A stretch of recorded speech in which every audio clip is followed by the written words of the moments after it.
मेरे साथ मौजूद है इस वक्त स्टूडियोज़ में मिस शाजिया ज़ीशान। पैदा कहाँ हुई, बचपन कैसा था, कैसे कैसे आगे बढ़ी? पैदा मैं लाहौर में हुई। We migrated from India. We are pure Arain. हाँ जी, आई एम अ डिजाइनर। आपने ऑप्ट ही नहीं किया इस फील्ड को या ऑप्ट किया और फैमिली के खौफ से नहीं किया। मैंने डिस्क्लोज किया था, वो भी एक इंटरव्यू में किया था, और फिर जब वो मेरा न्यूज़पेपर घर आया था तो उस न्यूज़पेपर को फाड़ दिया गया था। ये जर्नलिज्म का ट्विस्ट कैसे आया? आई was the first female anchor जो एक्सप्रेस ने हायर की थी। What actually brought you here? मैं कुछ डिफरेंट करना चाह रही थी। लड़के तो भाई ईगो को हर्ट हो जाता है कि लड़की हमसे आगे निकल गई। शादी लव मैरिज थी, अरेंज थी? नहीं, इसको कह सकते हैं। आपने हक महर क्या लिखवाया था? वो जो उन्होंने था वही था। मैं ज़ीशान की ड्रेसिंग के मामले में आई am very conscious. I am very conscious. मैं इतनी बीमार हो गई थी अपनी प्रेगनेंसी में, और डिलीवरी से 2 दिन पहले भी मैंने काम किया। आजकल के जो न्यूज एंकर है ना, वो सिर्फ उनको होता है कि हमने टीवी पे आना है। नॉर्मली आपके फड्डे ऊपर तक जाते थे, मैनेजमेंट तक। मैं नहीं सुननी तो नहीं सुननी ना। बॉडी शेमिंग किस हद तक बॉदर करती है मीडिया इंडस्ट्री में? कॉलेज लाइफ से एक दोस्त थी, ठीक है, वो आज भी है। वाओ सारा, आई लव यू। एक्सरसाइज से ज्यादा मैं डाइट पे बिलीव करती हूँ। इससे आगे कहाँ जाना चाहती हैं? अभी मैं बहुत कुछ करना चाहती हूँ।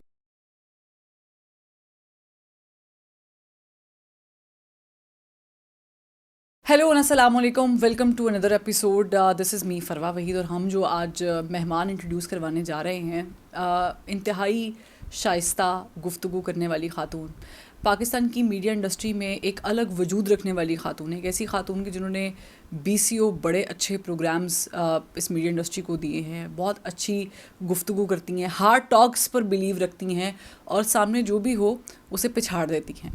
लेकिन इसके साथ साथ वो एक एंटरप्रेन्योर भी हैं और अपनी ज़िंदगी को बड़े अच्छे तरीके से लेके चल रही हैं, इंस्पिरेशनल हैं। और ये जो सारी बातें मैं आपसे कर रही हूँ, जब आप उनकी शख्सियत को जानेंगे, देखेंगे, उनसे हम जो सवालात करेंगे वो उनकी पर्सनल लाइफ के बारे में, तो आप भी कायल हो जाएंगे कि इतनी खुश शख्सियत, इतनी खुश शक्ल, इतनी खुश खुराक, इतनी लाइवली ख़ातून मीडिया इंडस्ट्री में इतने सालों से इतने हार्ड क्वेश्चंस करती आई हैं। तो टाइम वेस्ट किए बगैर मेरे साथ मौजूद हैं इस वक्त स्टूडियोज़ में miss Shazia Zeeshan. Thank you so much Shazia ji for joining us, और मुझे बड़ा अच्छा लगा आपने ज्वाइन किया। पहले तो मुझे ये बताएं कि कैसा लग रहा है, आजकल मौसम लाहौर का बड़ा अच्छा होता जा रहा है, और आप गाड़ियों में निकलती हैं और मौसम एंजॉय करती हैं, तो कैसा लगता है? लेकिन मेरे लिए मेरी लाइट ख़राब हो जाती है। मेरी जो पैनोरामिक सनरूफ है ना, वो मुझे ज़रा बॉदर करती है। मेरे लिए प्योर अगर बहुत अच्छे वाली सनशाइन हो तो मुझे ज़रा नेचुरल लाइट, जब वो मेरी पैनोरामिक सनरूफ से आती है तो वो मुझे ज़्यादा सूट करती है। नेचुरल लाइट में जब मेरा शूट होता है, जैसे बारिश इतनी सूट नहीं करती, मेरी लाइट ख़राब हो जाती है। वैसे बारिश मज़ा देती है? नहीं, मुझे बिल्कुल मज़ा नहीं देती। मुझे शुरू से बारिश का एक खौफ रहता है। मैं बारिश में कहीं निकलना पसंद नहीं करती हूँ, और मुझे एक फोबिया सा है बारिश से, स्पेशली रात की बारिश। अच्छा, मैं क्या, बहुत सारे लोग जानना चाहते हैं आपको। बहुत अरसे से टीवी स्क्रीन्स पर बड़ी सीरियस किस्म की पर्सनैलिटी कैरी करते हुए हम देखते हैं, और आप एकदम से जो है वो लाजवाब कर देती हैं। पैदा कहाँ हुई, बचपन कैसा था, और कैसे कैसे आगे बढ़ी?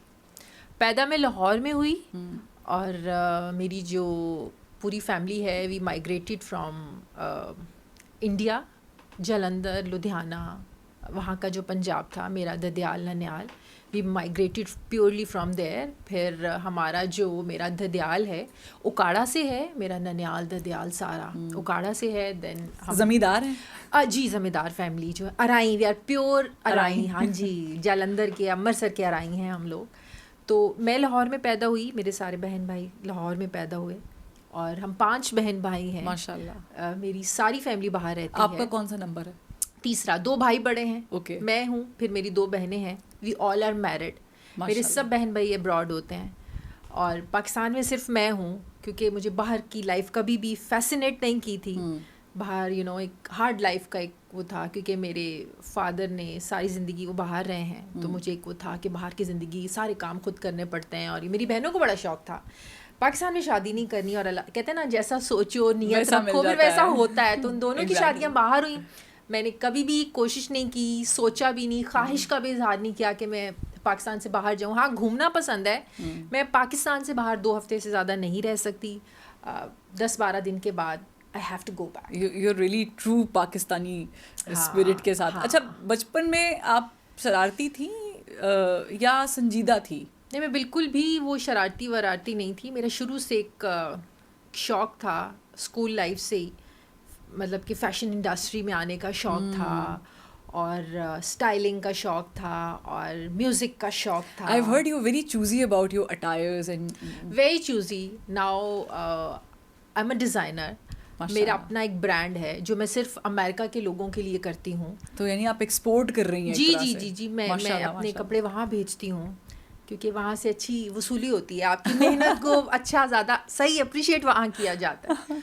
तो मैं वहाँ के लिए काम करती हूँ और शौक़ मेरा था कि मैं फ़ैशन इंडस्ट्री में आऊँ. स्कूल लाइफ से मेरा शौक़ था, यू नो, एक ड्रामाज की एक वो पूरे होते नहीं, एक ड्रामा वो होती है ना, स्कूल में एक आपका एक डिपार्टमेंट होता है जो ड्रामाज ऑर्गेनाइज करता है और वो डांसेस होते हैं और वो साल में जो फंक्शंस होते हैं ना, वो उसमें मैं बड़ा पार्टिसिपेट करती थी. मुझे मॉडलिंग का शुरू से बहुत शौक़ रहा है. तो मैं अम्मी के दुपट्टे लेके साड़ियाँ बनाना और वो मेकअप करना और वो सारा शुरू से बड़ा शौक़ था. लेकिन फिर वो हमारा एक कल्चर शुरू से कैसा रहा है कि वो आपने ऑप्ट ही नहीं किया इस फील्ड को या ऑप्ट किया और फैमिली के खौफ से नहीं किया? अच्छा, फैमिली के खौफ से नहीं आपने डिस्क्लोज किया पेरेंट्स को कि मुझे शौक मैंने डिस्क्लोज किया था. वो भी एक इंटरव्यू में किया था और फिर जब वो मेरा न्यूज़पेपर घर आया था तो उस न्यूज़पेपर को फाड़ दिया गया था. तो वो इतना वो था. लेकिन फिर मैंने अपने शौक को टर्न कर लिया था कि मैं चलो टीवी में आऊँ, कुछ काम कर लूँ जिसमें मैं थोड़ा सा अपना वो फैशन और वो भी ज़रा कैरी कर सकूँ, स्क्रीन और वो फेम शुरू से शौक़ था. तो वो ज़रा शौक़ मेरा मोल्ड हुआ. लेकिन अब एक बार फिर से वो शौक़ जागा है. तो मेरा है कि मैं डिफरेंट ब्रांड्स के लिए वो अपना फिर से. आपका ये जो आपने जैसे बताया कि फैशन इंडस्ट्री में बड़ा इंटरेस्ट था, मॉडलिंग में इंटरेस्ट था, एक्टिंग में भी यू मेंशन्ड हाँ, बस वो लेकिन मेरा पेशेंस नहीं है. हाँ, मतलब एक्टिंग के लिए आपको पेशेंस चाहिए ना, 1 टेक 2 टेक 3 एग्जैक्टली. और समटाइम्स बहुत लंबा चला जाता है शूटिंग्स वगैरह. तो ऐसे वैसे तो हमारी इंडस्ट्री में थोड़ा सा रिलेट किया जा सकता है, बड़ी लंबी ट्रांसमिशंस भी चलती हैं. ये जर्नलिज्म का ट्विस्ट कैसे आया? आपने जर्नलिज्म पढ़ा है बकायदा? मैंने एमएससी मास कम्युनिकेशन किया है. तो आपने कोई और फील्ड क्यों नहीं चूज की? Why journalism? मुझे लगता था कि ये जरा मिलती जुलती है ना टीवी इंडस्ट्री से. जाहिर है टीवी में आना. TV basically. हाँ, मुझे था कि मैं टीवी पे आऊँ, लोग मुझे जाने, मैं अच्छे कपड़े पहनूं, मैं अच्छा सा मेकअप करूँ. तो वो फिर जरा मिलता जुलता था. एक फैमिली एक लगती थी. मॉडलिंग में नहीं गई या वो काम नहीं किया. लेकिन अब मुझे लगता है कि अब वक्त बदल गया है और अब पढ़ी लिखी बच्चियाँ, अच्छे घरों से बच्चियाँ आ रही हैं. पहले कॉन्सेप्ट था, पहले भी जिन लोगों ने काम किया, हम ये नहीं कह रहे कि वो अच्छी फैमिली से नहीं थी, यकीनन वो भी अच्छी फैमिली से हैं, लेकिन एक कॉन्सेप्ट बड़ों का भी बदल गया है, सोच बदल गई है. मेरे ख्याल में अब इस चीज़ को अडॉप्ट करना ज़्यादा ईजी हो गया. जब आपने मीडिया ज्वाइन किया, एक तो कब किया, कहाँ से आगाज़ किया, क्या रिपोर्टिंग की या एडिटोरियल काम किया, कहाँ से आगाज़, कहाँ से? 2003 में जब मैंने एमएससी मास कम्युनिकेशन अपना स्टार्ट किया तो हमारी पहली इंटर्नशिप थी. नवाई वक्त से मेरा करियर स्टार्ट हुआ. वहाँ पे इंटर्नशिप की, फिर मैं वहाँ फीचर्स लिखना शुरू हुई, रिपोर्टिंग वहाँ पर करना शुरू हुए हम लोग. उसके बाद फिर सेकंड सेमेस्टर की हमारी इंटर्नशिप थी, सेकंड ईयर की. यूनिप्लस टीवी एक होता था, उन्होंने बताया कि हम अपने चैनल के लिए न्यूज़ स्टार्ट करना चाहते हैं. उनका अपलिंकिंग सिस्टम था थाईलैंड, बैंकॉक में. मैंने ऑडिशन दिया. मुझे वैसे ही बड़ा शौक था, मैंने जर्नलिज्म इसीलिए स्टार्ट किया था. Then I got selected. तो उसके बाद I went to Bangkok. you literally went to Bangkok. और उसके लिए भी मुझे कुछ मुखालफत का सामना करना पड़ा था. फैमिली के कुछ लोग होते हैं आग लगाने वाले. अच्छा, हुन कुड़ी कल्ली बैंकॉक जाएगी, और वो भी इतनी कट उम्र. हाँ जी. ये 2004 की बात मैं आपको बता रही हूँ. मेरी बेस्ट फ्रेंड जो आज भी है वो गई और साथ उसके फादर गए. वाओ. हाँ, तो हम लोग वहाँ पे रहे, हम वहाँ से न्यूज़ करते थे, वहाँ का कल्चर देखा, बड़ा मज़ा आया. व्हेन आई केम बैक, फिर एक दिन टीवी था, मैंने वहाँ पर काम किया. 2-3 साल वहाँ काम किया. रॉयल टीवी मैंने काम किया. मैंने बड़ा ज़ीरो, मतलब कि स्क्रैचिंग से मैंने ग्राउंड से मैंने अपना, तब ये प्राइवेट मीडिया का कोई इतना ज़्यादा कॉन्सेप्ट नहीं था. एक जियो टीवी ही था जो स्टार्ट हुआ था. उसके बाद 2007 में आई वॉज वर्किंग इन दिन टीवी. तो एक्सप्रेस न्यूज स्टार्ट हो रहा था, उनका ट्रेनिंग सेशन स्टार्ट था. I was the first female anchor जो एक्सप्रेस ने हायर की थी. I was the first female anchor over there.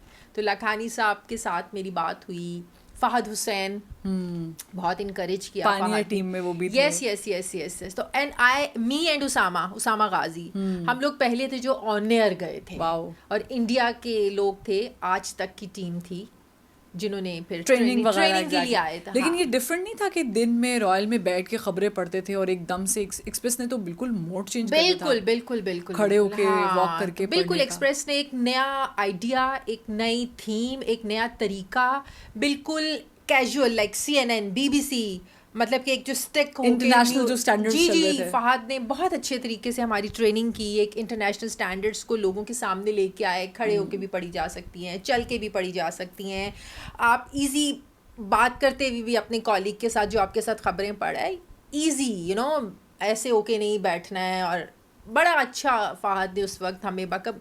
और सबसे अच्छी बात जो मैं फहद की आज भी अप्रिशिएट करती हूँ वो ये है कि उसने फील्ड में लड़कियों को जाने के लिए बहुत बकअप किया. अच्छा. मुझे अच्छी तरह याद है 2007 में जब वो वकला तहरीक चल रही थी और लॉन्ग मार्च स्टार्ट हुआ तो हम लोग सब उसको कवर कर रहे थे. तो फहद बस कहता था जाओ और छा जाओ.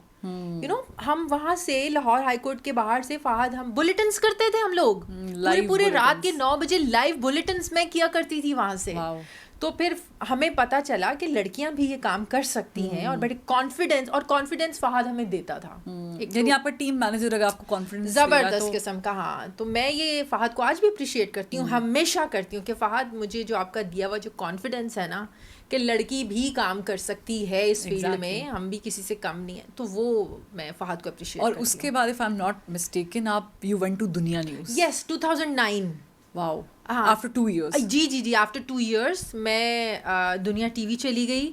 और फिर आपको पता है एक बहुत बदतरीन सैलाब एक आया था. हाँ जी. फिर फहद ने भी दुनिया टीवी ज्वाइन कर लिया था. फिर फहद ने भेजा वो राजनपुर जनूबी पंजाब में. एग्जैक्टली. कहते जाओ कवरेज करो, जाके पानी के अंदर जाओ. फिर मैं थी, मेरे और कॉलीग्स थे, हम लोग गए और इतने पानी में खड़े होते थे, बुलेटिन्स करते थे, बीपर्स देते थे.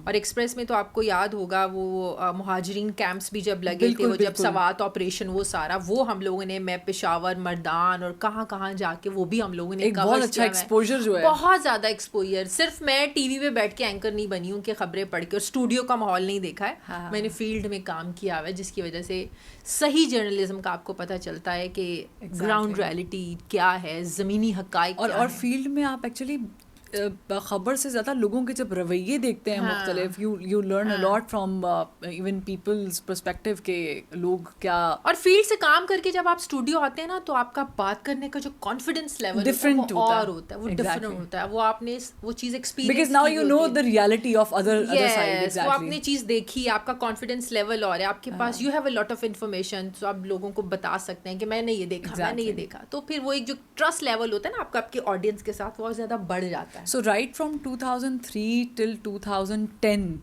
आपने ये पूरा कवर अप किया एंड फिर एक शिफ्ट भी आया. 2009 से लेकर 2014 तक मैं दुनिया टीवी में रही. 6 साल मैंने दुनिया में टीवी में काम किया. Long time. एक प्रोग्राम स्टार्ट किया था दुनिया टीवी ने, खबर ये है.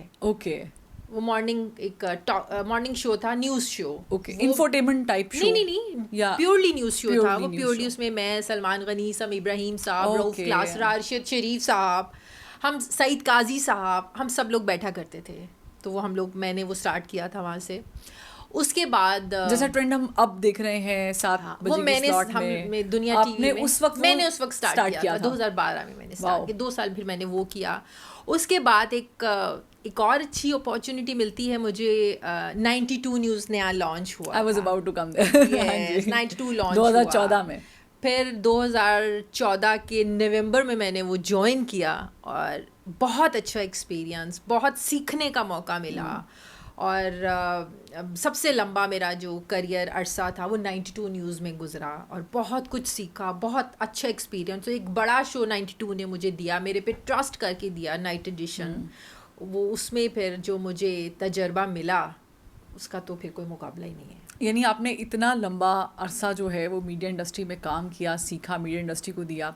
और फिर आपकी जिंदगी 11 साल 92 के मेरे हैं 11 जी 23 सालों में से 11 साल हम 92 के माइनस करते हैं यस सिर्फ 11 साल 92 के, सो जस्ट इमेजिन। और उसके पीछे पूरा थॉट प्रोसेस होता है, आप डिग्री लेते हैं, बहुत अरसे से निकलते हैं घर में, बहुत तगदो करते हैं। Now you doing great on social media, I just want to know a lot of things about that, क्योंकि रेगुलर मीडिया यानी कन्वेंशनल मीडिया पे काम करना एक डिफरेंट एक्सपीरियंस होता है और सोशल मीडिया पर काम करना इंटायरली डिफरेंट एक्सपीरियंस होता है। What actually brought you here? मैं कुछ डिफरेंट करना चाह रही थी, वो एक उस माहौल से मैं कुछ चेंज चाह रही थी। चेंज एज इन के लाइक पॉलिटिकल भी हो, सिचुएशन से निकलना शोबिज चाह रही भी थी। हो। अब देखिए मैं शोबिज के लोगों को भी बिठाती हूँ मेरे साथ बिजनेस, तो आपकी वो अर्ज भी पूरी मेरी एक अर्ज यू नो वो पूरी हो रही है। फैशन इंडस्ट्री के लोगों को भी बिठाती हूँ मैं, मेरे साथ पॉलिटिशियन भी बैठता है, मेरे साथ एक बिजनेस पर्सनालिटी है, बिजनेसमैन जो है वो भी बैठता है, हर तरह के। फिर मेरा दिल चाहता है कभी मैं दुबई जाऊँ, वहाँ भी ड्राइव करूँ, वहाँ की पर्सनालिटीज़ के साथ मैं करूँ। मैं ज़रा अपनी इस आइडिया को ब्रॉडेस्ट पर्सपेक्टिव में देख रही थी। ये आइडिया कैसे आया कि हमारे माशरे में खातून, वैसे भी मैं अपना एक्सपीरियंस शेयर कर देती हूँ, खातून अगर ड्राइव कर रही है और ज़रा सा कहीं कुछ एक्सीडेंट हो जाता है खुदा ना ख्वास्ता, या कहीं आगे पीछे गाड़ी लग जाती है, तो लोग ये कहना शुरू कर देते हैं अच्छा खातून गाड़ी चला रही थी ना, तो इसीलिए ऐसा हुआ होगा। ये एक्सेप्ट करना है कि अब मुझे like I am not gonna just give content, मैं गाड़ी चला रही हूँ, हम उसमें लाइटर नोट पे बात कर रहे हैं और मुख्तलिफ शोबों के मेहमान हैं जिसको आपने पूरा रिसर्च करना, like you should know the personality. आपको समटाइम्स ऐसे मेहमान होते हैं उनकी मूड स्विंग्स भी चेंज हो जाते हैं, कुछ मेहमान लेट आते हैं, कुछ जल्दी टाइम पे आ जाते हैं, बहुत सारी चीज़ें होती हैं, यू कैन रिलेट। और फिर वो भी मैनेज करना और फिर कंटेंट का ऐसे ख्याल रखना कि वो चीज़ें जो you know what I mean, जो नहीं जानी चाहिए सोशल मीडिया पे। जैसे एक आधा जुमला फवाद चौधरी साहब का आपके प्रोग्राम में निकल गया अल्कोहल से मुतालिक, और फिर वो निकल गया तो फिर निकल गया। तो ये मैनेज कैसे किया इतना? सबसे पहली बात तो लड़की भी बहुत अच्छी ड्राइव कर सकती है। ये लड़कियों के अपने अंदर कॉन्फिडेंस होना चाहिए। लड़के तो भाई उनकी तो कहते हैं ना, उनकी ईगो को हर्ट हो जाता है कि लड़की हमसे आगे निकल गई तो कैसे निकल गई। तो प्लीज़ डोंट बॉदर, हम भी बहुत अच्छी ड्राइव कर सकते हैं। बल्कि मैं खुद लड़कियों को ये कहना चाहती हूँ कि अक्सर ऐसे होता है कि लड़कियों की कुछ, मैं देखती हूँ कि अगर कहीं रुका हुआ है तो कुछ लड़की बेचारी स्लो चला रही है या बड़ा कॉन्शियस होती हैं लड़कियाँ, होता है ऐसे, लेकिन बी कॉन्फिडेंट। लड़कों के कुछ सुरखाब के पर नहीं लगे हुए, हाँ, वो भी या उनकी कोई चार आंखें नहीं है, 2 हाथों से चला रहे हैं। और मुझे कभी भी यूं करके ड्राइविंग करना पसंद नहीं रहा। I always drive like this, chill, just chill ना। मैं अब भी ऐसी प्रोग्राम में भी मैं एक हाथ से ड्राइव कर रही हूँ, इट डजंट मीन कि मैं वो कोई तमाशा नहीं है ये। I feel like relax. अब जितना कॉन्शियस होकर ड्राइविंग करेंगे उतना साथ गुजरने वाला आपको और ज़्यादा डराएगा, धमकाएगा। Just relax. और हाँ, मेरा गेस्ट बहुत इंजॉय करता है, यू नो, मैं वो एक फील नहीं है लाइट कैमरा एक्शन, सिर्फ पॉलिटिक्स की बात आप प्रोड्यूसर हैं, आप डायरेक्टर हैं, आप कंटेंट राइटर हैं। ड्राइविंग सीट मेरे हाथ में है, मैंने उसको पिक करना है उसके प्लेस से, जहाँ पे भी वो है, उसके घर है, उसका दफ्तर है, मुझे आई हैव टू पिक मेरे गेस्ट को। अब तो पेट्रोल बड़ा महंगा होता जा रहा है, मेरे पास इलेक्ट्रिक गाड़ी है। Okay that's another story, that's another. But मुझे पिछले दिनों एक बड़ा इंसिडेंट मिला, एक छोटी सी ब्रेक भी लेते हैं। वो ये है कि हम मोटरवे पे जा रहे थे और मुझे पता चला कि मोटरवे पे जो स्पीड लिमिट है वो थोड़ी कम कर दी गई है और इलेक्ट्रिक गाड़ियों को भी फाइन किए गए। It's a very funny story by the way. एक छोटी सी ब्रेक लेते हैं, ब्रेक से जब वापस आएंगे तो करियर में इतना एक्सेल किया है पर पर्सनल लाइफ को भी थोड़ा सा हम डिस्कस करना चाहेंगे एक ब्रेक के बाद। Welcome back. बात कर रहे थे हम कि प्रोफेशनल लाइफ में जो ये थ्राइव है, ये जो चेंज और शिफ्ट है, ये इतना अच्छे तरीके से smoothly you done smoothly, but in personal life you are married माशाल्लाह and you have a daughter, she is 10 years old if I'm not mistaken, माशाल्लाह माशाल्लाह। शादी को इतना साल हो गए, पहले मुझे बताया शादी लव मैरिज थी अरेंज थी? नहीं, अरेंज आप इसको कह सकते हैं। ज़िशान भी दुनिया टीवी में रिपोर्टिंग करते थे। और सलमान गनी साहब भी उकाड़ा से हैं और सलमान गनी साहब भी मेरी फैमिली को बहुत अच्छे तरीके से जानते हैं और ज़िशान की फैमिली को भी जानते हैं, और मेरे पेरेंट्स ने भी गनी साहब को बोला हुआ था कि कोई रिश्ता हो तो बताना। और हस्बैंड भी आपकी सेम होम टाउन से या डिफरेंट होम नहीं, वो टाउन? पाकपतन से। ओके, ज़िशान पाकपतन से। तो बेसिकली सलमान गनी साहब का और समी इब्राहिम साहब का एक बहुत बड़ा रोल है, उन्हीं का ही रोल है। मेरे घर भी रिश्ता लेके आए, ज़िशान के घर भी रिश्ता लेके गए, और फिर वो गवाहान में भी दोनों माशाल्लाह शामिल हैं। अच्छा, जी शादी के। तो बेसिकली आप इसको लव मैरिज नहीं कह सकते, हम एक जगह काम ज़रूर करते थे, लेकिन वो ऐसा नहीं था कि लव हो गया और मैंने सलमान गनी साहब को कह दिया, नो, या ज़िशान ने ऐसा कुछ कहा हो, नो। ये उनके दिमाग में थॉट कैसे आया? और भी बहुत सारे लोग होंगे जो आपको प्रपोजल भेजना चाहते होंगे। नहीं, ज़िशान शरीफ इंसान है। अच्छा। और शायद सलमान गनी साहब को मेरे से भी कुछ पॉजिटिव वाइब्स आई होंगी कि इसका शरीफ बच्चा ही होना चाहिए, ना। और आप काम भी साथ कर रही थी उस टाइम पर? मैं काम कर रही थी ना, मैं ये खबर ये है कर रही थी। और उनको लगा होगा कि शायद you need to settle down, जैसे बड़े सोचते हैं। हाँ, सोचते हैं शादी कर लो। तो डिफिकल्ट नहीं हुआ घर वालों के लिए, आपके या आपके हस्बैंड के, कि आउट ऑफ नोवेयर कोई भी आके हमें रिश्ता दे के जा रहा है, वील सी अबाउट इट? नहीं, तो मेरे पेरेंट्स भी, मुझे अच्छी तरह याद है, मेरी फ़्लाइट थी जब मेरे पेरेंट्स ने पहली दफ़ा ज़िशान के घर जाना था। मैं ट्रैवलिंग करी थी यूएस के लिए, तो मैं यूएस पहुंची तो मेरे पेरेंट्स ने कहा कि हम होके आ गए, हाँ लड़का is fine, everything is fine, तुम बता दो, और ये वो। फिर जाहिर है ज़िशान के घर वालों की, दोनों की जाहिर है म्यूचुअल अंडरस्टैंडिंग से हुआ। उनको सही ना लगता वो कह देते, हमें सही नहीं लगता तो हम कह देते। तो आप ऑफिस में जब काम करते थे तो कभी इंटरेक्शन नहीं हुआ, क्योंकि आप कलीग्स तो थे, जाहिर है कि होता था ना। कभी ज़िशान ने बॉदर किया था ना मैं। हाँ, जब सलमान गनी साहब ने जहन में डाला तो जाहिर है तो फिर तो एक क्लिक करती है ना, ये है, क्रिटिक की नजर से फिर आपने देखना शुरू कर दिया होगा। फिर हुआ था, अदरवाइज तो हमें नहीं पता था इतना। इस तरह तो बहुत सारे लोग काम कर रहे होते हैं, हर एक को तो आप नहीं देख सकते। तो सलमान गनी साहब ने जब जहन में डाला तो ज़िशान ने मुझे और मैंने ज़िशान को नोटिस करना शुरू किया था। तो इतनी सी कहानी है, कोई लव मैरिज नहीं। और ये कितने अरसे में आपकी you were done with your marriage, like अपने शादीशुदी कर ली थी? और 2012 में ही बात हुई थी। 2012 में ही बात हुई थी, मुझे अच्छी तरह याद है। अक्टूबर या नवंबर में एंगेजमेंट, जो रिंग एक सेरेमनी होती है, वो हुई थी, और मार्च में शादी हो गई थी। और क्या आपने हक महर क्या लिखवाया था? वो जो उन्होंने गोल्ड दिया था वही था, बस वही था। हाँ, और कुछ कैश वैश में कुछ नहीं? कुछ लाइक कोई डिमांड नहीं की आपने? कुछ डिमांड नहीं है हमारी फैमिली में। और उन्होंने कोई डिमांड की थी कि जहेज? कोई बड़ी सिंपल, बड़ी अच्छी फैमिली। नो, उनकी तरफ से भी कोई डिमांड नहीं थी। नहीं, ना उन्होंने डिमांड की ये लेके आओ, ये लेके आओ, बल्कि कुछ ले अपनी मर्जी से। माँ अपनी बेटी को जो मर्जी दे, लेकिन पेरेंट्स, हाँ वो, लेकिन उन्होंने नहीं कहा कि लेके आओ ये चाहिए। वेरी सिंपल, बहुत ही सिंपल, अच्छी फैमिली, मतलब कि डिमांडिंग फैमिली। 2012 में ही आपकी ये सारे प्रोसेस में से आप गुजर रही थी? मैं गुजर रही थी। और फिर उसके बाद आपको मोहब्बत हुई? हाँ, शादी के बाद हो जाती है। हाँ, हो जाती है। शादी के बाद प्रॉब्लम्स भी आते हैं। अच्छा। हर शादी में आते हैं। किस किस्म के प्रॉब्लम्स आते हैं जब आप दोनों सेम फील्ड से हो और सेम चैनल में भी हो? नहीं, उस लिहाज से, काम के लिहाज से ना, मैंने, अच्छा ये हम दोनों में एक बहुत अच्छी बात है कि हम दोनों ने एक दूसरे के काम में कभी इंटरफेयर नहीं किया। स्पेस दी है हमेशा। मैंने उसके काम को क्रिटिसाइज जज नहीं किया। और ज़िशान की ये बहुत अच्छी आदत है, वो मेरे काम को अप्रिशिएट करता है, और वो कभी ये नहीं कहा ये करो, ये ना करो, उसको लो, नो, बिल्कुल भी नहीं।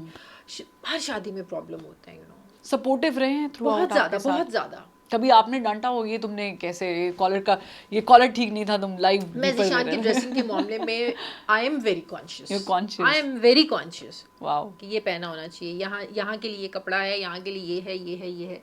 आई am very conscious. And what kind of wife you are, as in के जो के मैनेज करती है सुबह नाश्ते के वक्त उठ के नाश्ता देना, लंच साथ भेजना, या फिर you very chill? No, I am not chill. खाने के मामले में मैं बहुत ज़्यादा, इवन के बात कभी अनबन हो गई, लड़ाई हो गई, झगड़ा हो गया, लेकिन खाना मुझे तसल्ली नहीं होती कि मुलाजिम खाना पेश करें या रखें। वो जब तक मैं अपनी मर्जी से वो उसको टेबल को सजा नहीं दूंगी, चाहे लड़ाई भी है, चाहे लड़ाई है। मुझे पता है कि ज़िशान को 2-3 वेराइटीज चाहिए होती हैं टेबल खाने में। सिंगल खाना तो नहीं चाहिए, और ना ही मुझे पसंद है। मैं खाऊं या ना खाऊं, लेकिन घर में 2-3 डिशेस होनी चाहिए। वो बननी है तो बननी है।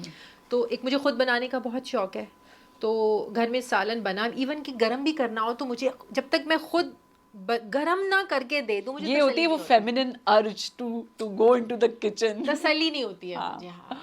तो आप पूरा टेबल शेबल सजा के फिर उनको कहती हैं, या किसी को पैगाम देती हो कि आप प्लीज जाके बोल दें उनको खाना लग गया? हाँ, फिर ऐसे होता है। अच्छा, कितनी, how often you sit down with your husband? इतनी बिजी लाइफ है दोनों की, and you have dinners together. मैंने आपकी स्टॉक किया आपको अच्छा खासा.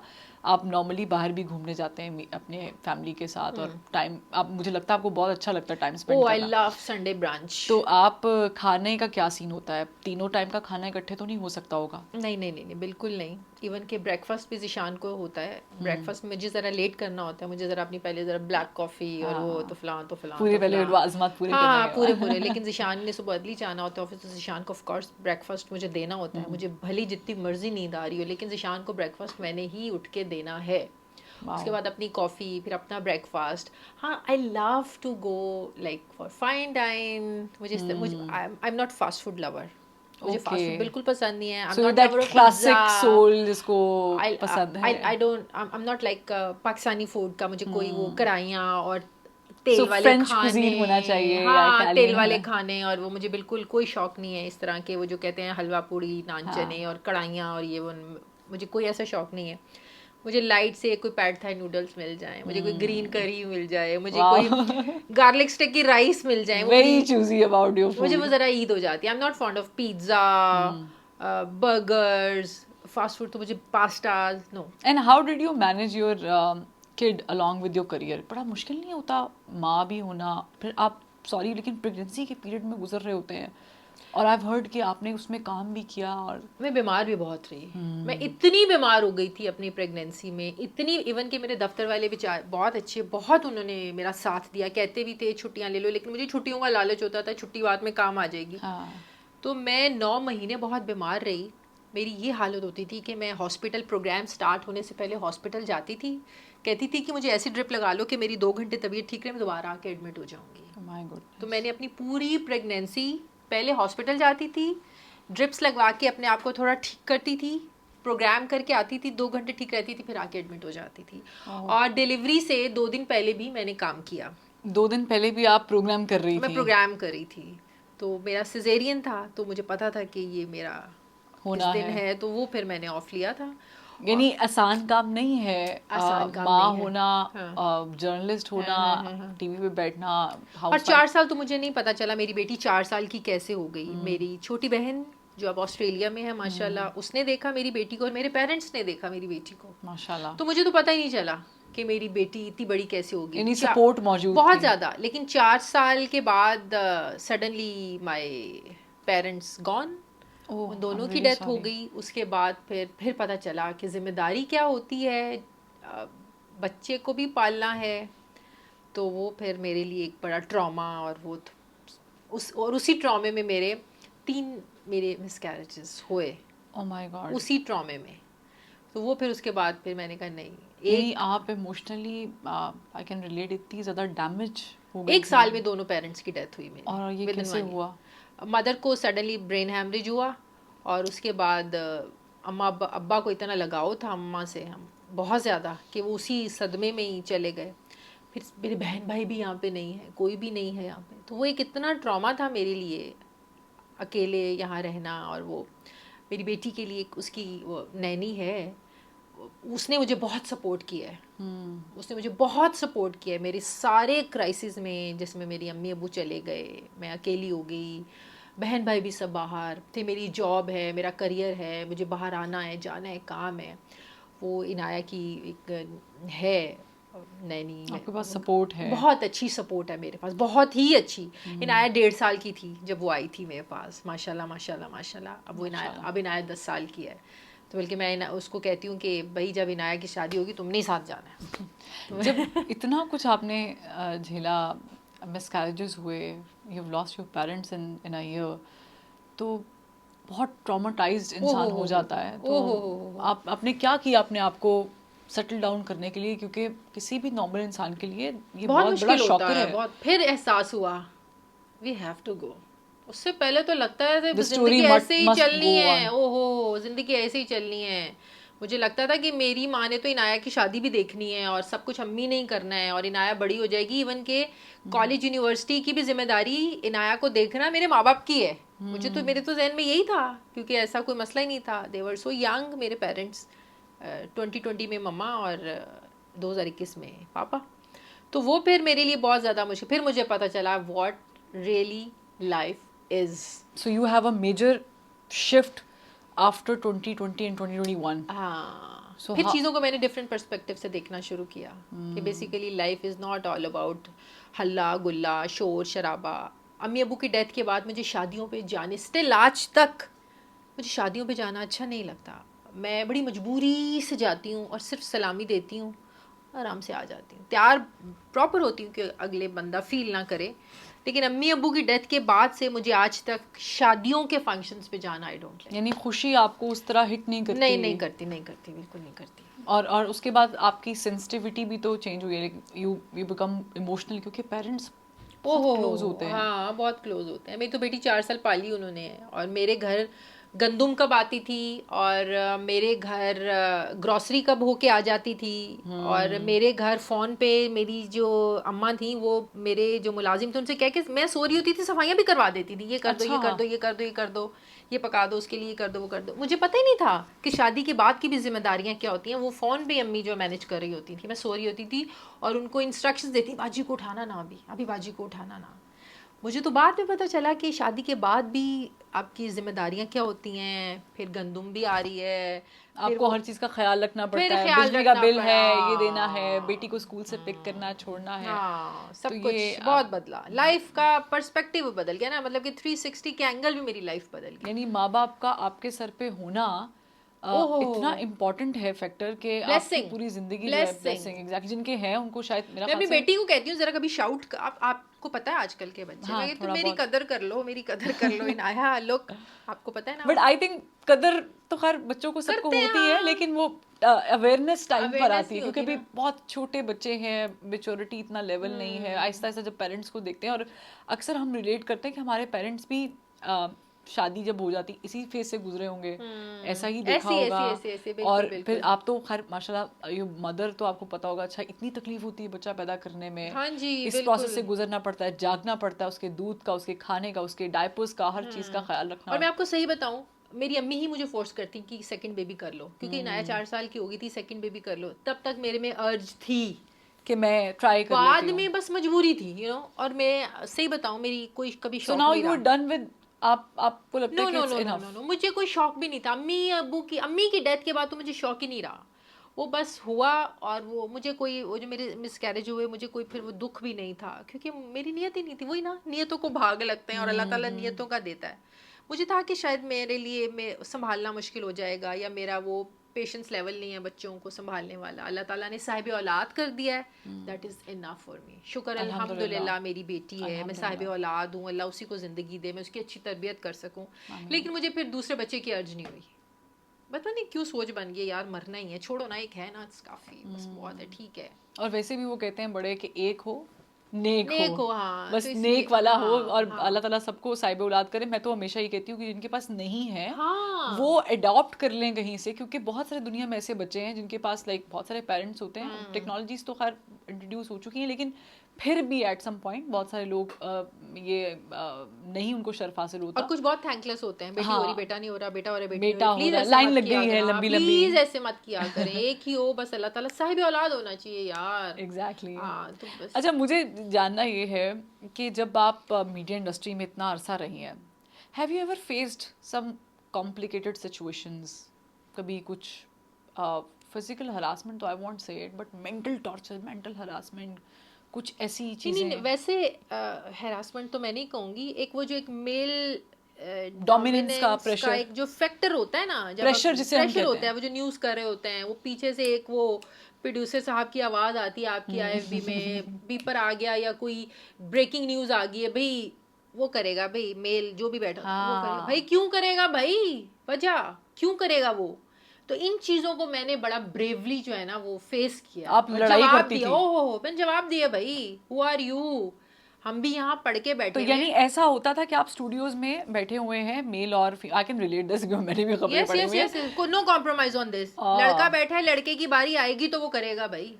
अगर मेरा सवाल गलत हो या मैं कहीं गलत हूँ, देन टेल मी। अगर तुम IFB पे कहने वाला अगर मेरे से बेहतर है ना, तो तुम मेरी जगह पे आके ये क्यों होती है साइकी इस तरह की? क्योंकि हम अपने माशरे में इर्द गिर्द जब देखते हैं, क्योंकि मैं भी बहुत अच्छे से मीडिया इंडस्ट्री में चीज़ नोटिस करी, बच्चियों को पता नहीं होता या सामने वाला बहुत ज़्यादा चालाक होता है, क्या होता क्या है? अपने आप को स्ट्रॉन्ग करें, पढ़ें। अगर आपको जर्नलिस्ट बनना है ना, तो आप एक मर्द का तभी मुकाबला कर सकती हैं जब आप आपका नॉलेज, आपका कॉन्फिडेंस और आपका IQ लेवल, आपके पास इंफॉर्मेशन होगी। तो लेकिन नई आने वाली बच्ची को तो ये सब कुछ पता ही नहीं होता, जो बिल्कुल फ्रेश ही यूनिवर्सिटी से निकल के आई है, जिसको पहली पहली जॉब मिल गई, जस्ट बिकॉज कि वो आजकल तो आपको पता है कि बिकॉज उसका चेहरा फ्रेश है। आजकल मैं आपको एक सही बात बताऊं, आजकल के जो न्यूज़ एंकर्स हैं ना, सॉरी टू से, वो सिर्फ उनको होता है कि हमने टीवी पे आना है। हम लोगों ने स्ट्रगल किया, पढ़ के खबर जाते थे हम लोग स्टूडियो में, पूरा पूरा बुलेटिन रनडाउन पहले पढ़ते थे, फिर हम लोग स्टूडियो में जाते थे। एक भी गलती नहीं होनी चाहिए। नहीं होती थी। अच्छा, गलती इज वेरी नेचुरल,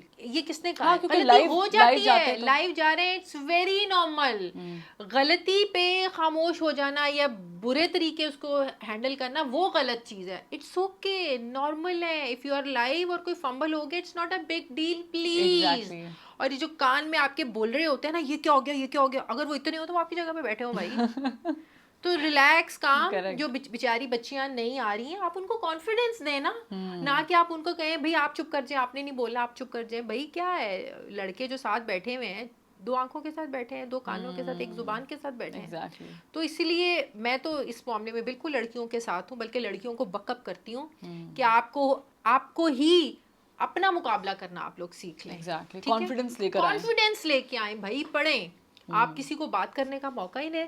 और वो जो लेकिन आप नहीं समझती, क्योंकि आई फेल्ट दिस कि जब बच्चियों को हमारे जो प्रोड्यूसर्स होते हैं या डायरेक्टर्स होते हैं, वो कहते हैं जी इसका मेकअप कराओ, भाई इसका मेकअप ठीक। अच्छा, बच्चियों की आपने ज़हन साजी से कर ली होती है कि उनको लगता है शायद लुक्स मैटर करती हैं। उन्हें कहें excuse me, I know my face better than you. I know my face. आज तक किसी को जरूरत नहीं हुई क्योंकि मेरे मेकअप पे बात कर सके। मैंने किसी को इजाज़त नहीं दी ना अपनी ड्रेसिंग पे बात करने की, ना अपने मेकअप पे बात करने की। Who are you? Because at the end तो आपने कंटेंट देखना ना, कंटेंट देखो भाई। और मेरी एक आदत है, मेकअप हो गया, सही हुआ, थोड़ा खराब हुआ, मैं जैसे ही कैमरे के सामने जाती हूँ ना, मैंने क्या पहना है, मेरा क्या मेकअप, मैं भूल जाती हूँ। भूल जाता है उस टाइम मुझे देखना है कि मैंने लोगों को क्या इन्फॉर्मेशन दे रही हूँ। मैं प्रोग्राम कर रही हूँ या मैं जब खबरें करती थी, उस टाइम नहीं मुझे बॉदर करता जब मैं कैमरे पे होती हूँ। पहले भी, अच्छा मेरी आदत थी, मैंने एक दफ़ा सुबह मेकअप करवा लिया तो मेरी बार बार आदत नहीं थी टचिंग वचिंग और ये बार मुझे बड़ी इरिटेशन। नो, मेरी कभी भी आदत नहीं रही। नो वे, मेरा आखिरी बुलेटिन भी उसी मेकअप में होता था। मुझे बड़ी इरिटेशन होती है बार बार मेकअप रूम में जाना, तो ब्लश ठीक कर लूँ या लिपस्टिक ठीक कर लूँ। नो, मुझे अपनी ड्यूटी करनी है। बस एक दफ़ा मेकअप हो गया ना, I am done with my makeup. भाई मैं अपना काम करने आई हूँ, काम करके जाओ। मेरे मेकअप पे, मेरे बालों पे, मेरी ड्रेसिंग पे कुछ प्रोड्यूसर्स को बड़ा हीरो बनने का शौक होता है भाई। पिन पॉइंट करते हैं, कान में बोलते हैं, ये देखें ना आपने, give them shut up call. Exactly, give them shut up call. वो कौन होते हैं भाई? आपकी ड्रेसिंग पे बात करने वाले। आप ड्रेस डिजाइनर बन जाएं, आप फैशन इंडस्ट्री में चले जाएं, आप पहले अपनी तो ड्रेसिंग सही कर लें। कभी फड्डा किया ऐसे वाला जो ऊपर तक चला गया हो कि शाज़िया ने तो आज जो है ना, हाँ, मैं नहीं सुनती इन मामलात पे तो। नो वे, बिल्कुल नहीं सुननी। तो नॉर्मली आपके फड्डे ऊपर तक जाते थे, मैनेजमेंट तक। मैं नहीं सुननी तो नहीं सुननी ना। मैं अपना भाई, मैं काम कर रही हूँ ना, मेरा काम देखो। मैं किस टाइम आ रही हूँ, किस टाइम जा रही हूँ, या मुझे लेट आ रही हूँ। मैं अगर अपने बुलेटिन्स पूरे कर रही हूँ या मेरा अपना प्रोग्राम ठीक कर रही हूँ, इट्स फाइन। इस चीज़ पे तो नो कॉम्प्रोमाइज़। कोई उठ के मेरी प्रोफेशनलिज्म पे या मेरे कपड़ों पे, मेरी ड्रेसिंग पे, मेरे मेकअप पे बात, इस चीज़ की तो इजाज़त कभी किसी को नहीं दी मैंने। मुझे आपसे एक और चीज़ जाननी है, क्योंकि since we talking about this, हमारे यहाँ पे ख़वातीन की बॉडी शेमिंग का भी एक सिचुएशन होती है। माशाल्लाह, you have maintained yourself so good. और मैं देखती हूँ कि अक्सर बच्चियों को हमारे यहाँ पे हार्मोन्स का प्रॉब्लम होता है, बच्चियों के बहुत सारे फास्ट फूड खाने की बहुत सारी आदत होती है, और कुछ नेचुरली भी प्रॉब्लम होती है। बॉडी शेमिंग किस हद तक बॉदर करती है मीडिया इंडस्ट्री में? करती है। इससे आपको खुद उसको फाइट करना है, वो ऐसे करना है। अगर आप एक टीवी पर्सनालिटी हैं और आपका वेट आपने गेन किया हुआ है, आपको फिर अपनी ड्रेसिंग थोड़ी चेंज कर लेनी चाहिए। और टीवी पे मेरा ख्याल में जब क्या ये मैटर करना चाहिए या कंटेंट? क्योंकि नहीं करना चाहिए, बिल्कुल नहीं करना चाहिए। जब मैं प्रेग्नेंट थी तो ज़ाहिर है मेरा वेट पुट ऑन हो जाता है। पुट ऑन कर लेते हैं आप। फिर आपको आपकी ड्रेसिंग आपको ज़ाहिर चेंज करनी पड़ती है, आपको लूज कपड़े पहनने पड़ते हैं। इवन के जब मेरा वेट आज नहीं भी है, मुझे ढीले ढाले कपड़े पसंद हैं। आप इवन कि आप स्लिम भी तो आपकी वो बॉडी शेमिंग कैमरे पे वो नहीं पता चलनी चाहिए, वो अच्छा ही नहीं लगता। और फिर when you have heavy weight तो उसके साथ तो बिल्कुल ही नहीं। तो मेरे ख्याल में आपको अपने जो कपड़े हैं ना उस पे जरा फोकस करना चाहिए, डिसेंसी होनी चाहिए और प्रेजेंटेबल होना चाहिए, बहुत प्रेजेंटेबल होना चाहिए।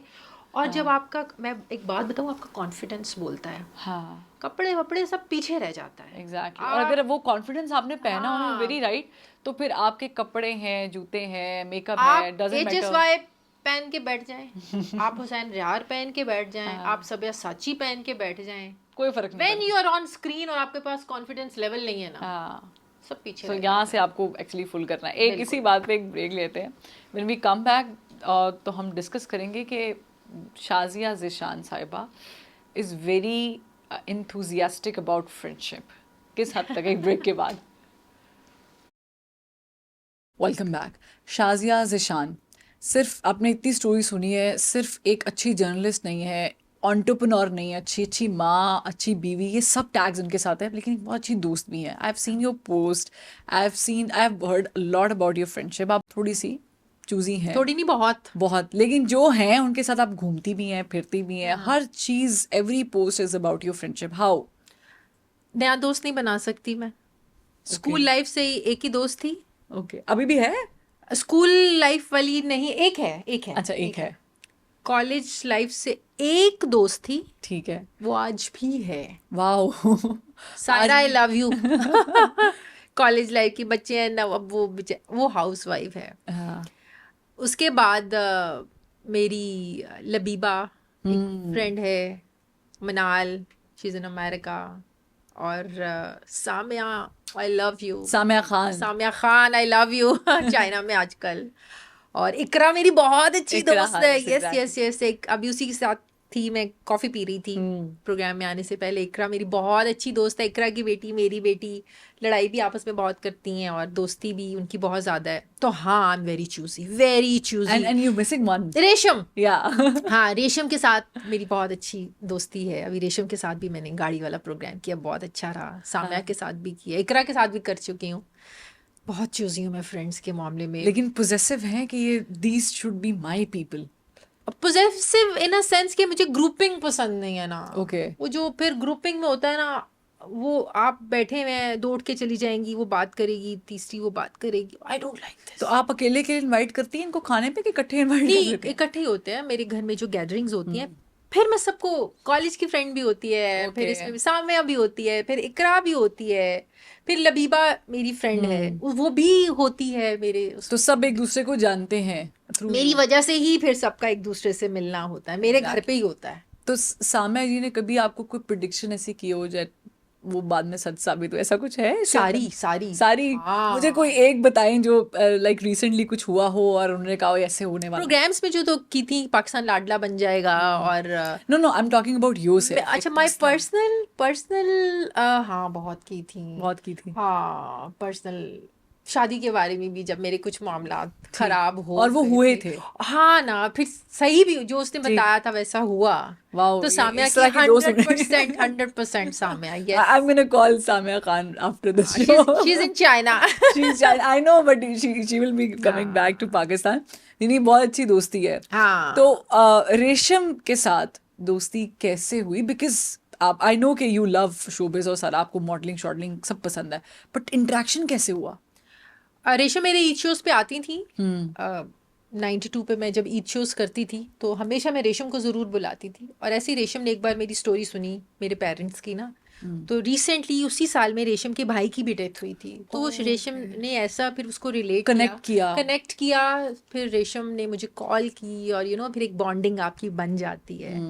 तो फिर रेशम मेरे घर आई, मैं रेशम के घर गई, तो फिर ऐसे हमारी एक दूसरे के साथ वो, she is very good human being और बहुत अच्छी इंसान है, बड़ी अच्छी होस्ट भी है।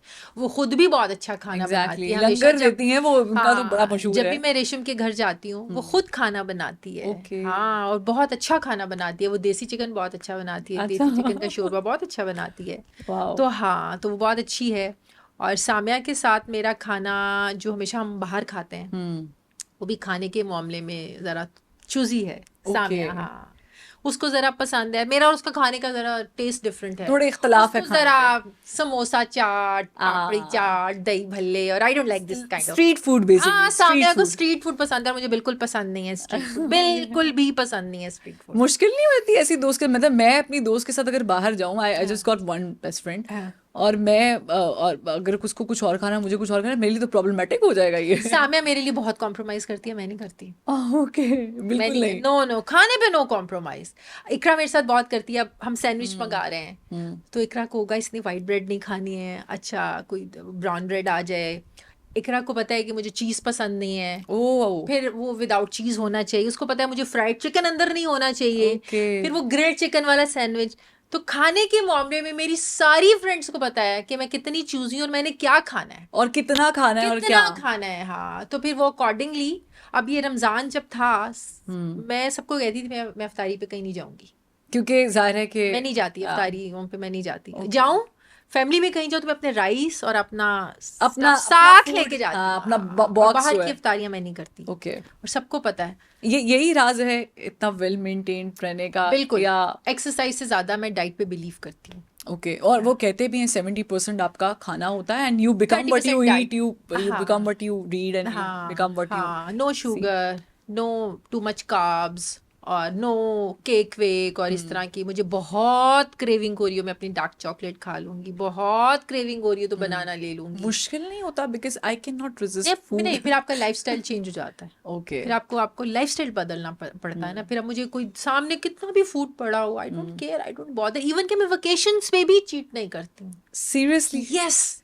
बिल्कुल भी नहीं, बिल्कुल भी नहीं। मैं आपको बताती हूँ वेकेशन में मेरा चीट क्या होता है। मैं बरीतो खा लूंगी ओके, और उसमें भी ढेर सारी सैलेड डलवा के। यानी कि ये मेरा चीट होता है। चीट इतना ज्यादा से ज्यादा ये मैं चीट कर लूंगी वहां पे। यूएस जाती हूँ, so tortilla would be the cheat roti, वो मेरे अदरवाइज। हाँ, वो मेरा चीट डे होता है। इससे ज्यादा मैं चीट डे नहीं कर सकती। मैं अपनी वेकेशंस पे भी मुझे अर्ली मॉर्निंग अमेरिका में मुझे 4-5 जब तक ब्लैक कॉफी के कप सुबह नहीं पी लूंगी, मैं ब्रेकफास्ट नहीं करूंगी। वो होटल्स में लगे हुए होते हैं, तो मुझे वो नाश्ता करने के लिए सुबह 5 बजे उठ के अपनी कॉफीज पूरी करनी पड़ती हैं। तो आप पहले एस्प्रेसो शॉट्स लेती हैं, उसके बाद फिर आप काम उसके की बाद मैं फिर अच्छा, ये वैसे मुझे इट्स सो इंस्पिरेशनल अगेन, क्योंकि मेरे लिए ये बड़ा मुश्किल काम है कि मैं वेकेशंस पे जाऊं। छुट्टियों पे भी नहीं खाना है, छुट्टियों में भी नहीं खाना। नो और छुट्टियों पे जाके do you go for running या कोई एक्सरसाइज करती हैं? वो भी चलती हूँ। आपको पता है बाहर कितना चलना बाहर चलना बहुत पड़ता है।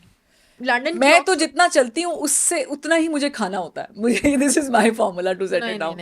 लंदन की ऑक्सफोर्ड स्ट्रीट में मैं सुबह 10 बजे घुस जाऊँ तो मैं शाम 9 बजे बाहर निकलूंगी। So you will walk. चलते हैं वहाँ की एजवे रोड चलते हैं। न्यूयॉर्क चले जाएं आप, अमेरिका में कहीं पे भी चले जाएं, यू हैव टू वॉक ना। और वहाँ पे आपको कोई बॉदर नहीं करता, वहाँ पे आप सड़क पे चल रहे हैं।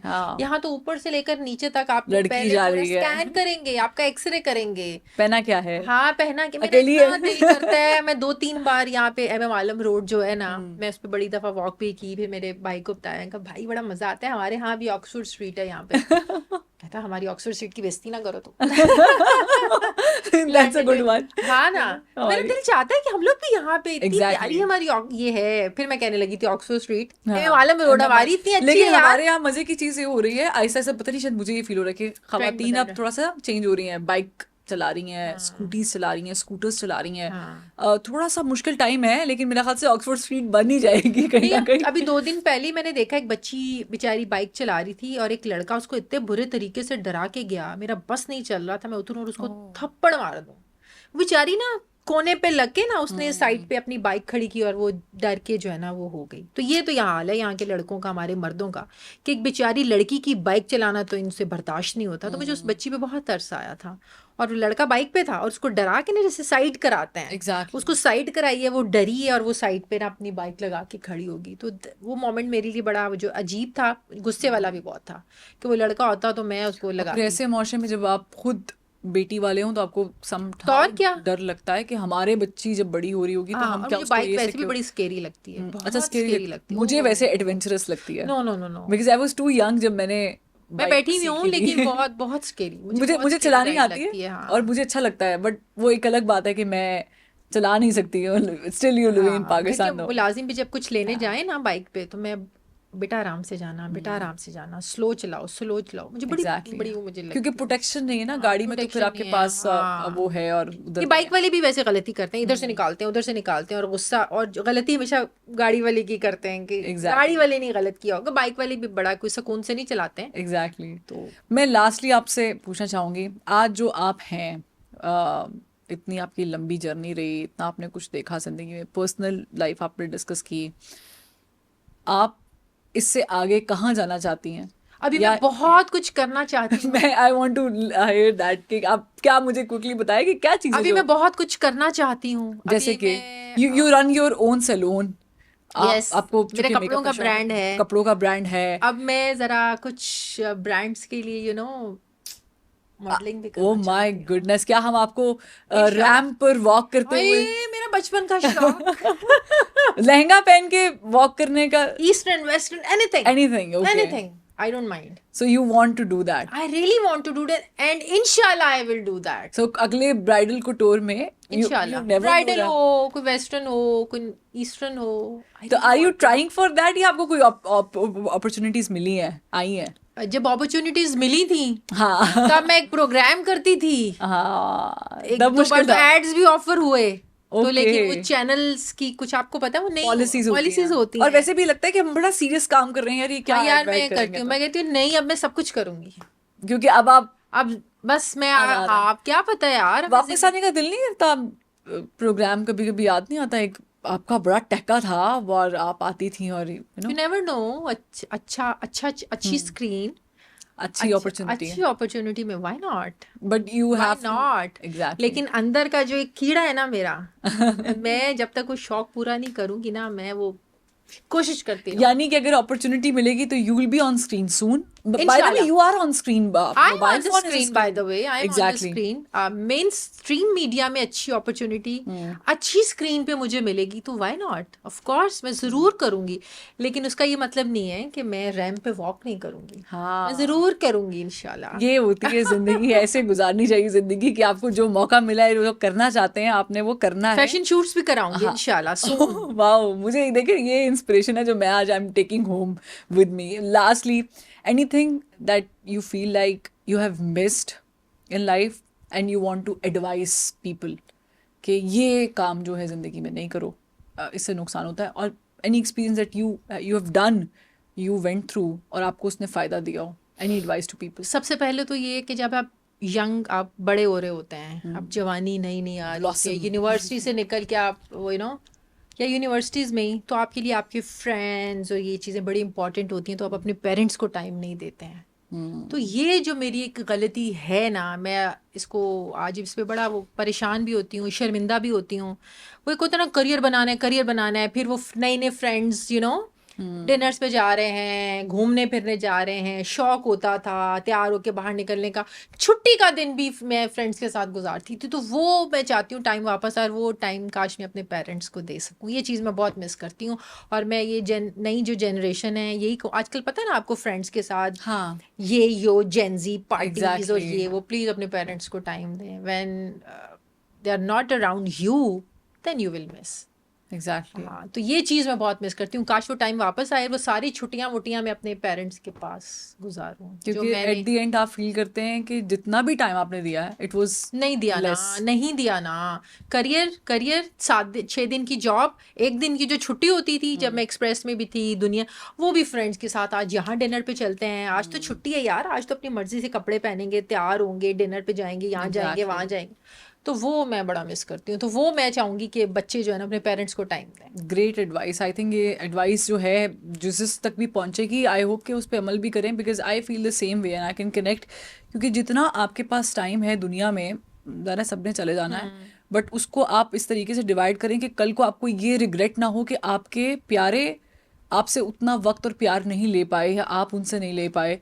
क्योंकि कुछ चीज़ें जब नॉर्मली, जब इवन शादी भी हो जाती है, आप रुखसत हो जाते हैं घर से, because I have been through that, तो मुझे बड़ा फील होता है and I miss my parents a lot, क्योंकि ये भी एक डिफरेंस होता है, एक चेंज होता है जिंदगी में। तो आपको लगता है कि अब आप नीचे जाएंगे तो अब आपने खुद करना है, अब आपको खुद मेच्योरिटी के साथ हैंडल करना। अम्मा नहीं है हर टाइम आपके पास, अम्मा नहीं है हर टाइम आपके पास, तो और अब मुझे इंतजार रहता है कि कब बाहर से सब बहन भाई आए मेरे घर, इकट्ठे हों। वो फिर एक मोमेंट होता है मेरे लिए, क्योंकि बहन भाई भी आपके माँ बाप का एक हाँ ना, सा अब वो होता मुझे है। अब फिर वो साल में एक बार होता है कि हम सब बहन भाई इकट्ठा होते हैं पाकिस्तान में या लंदन में।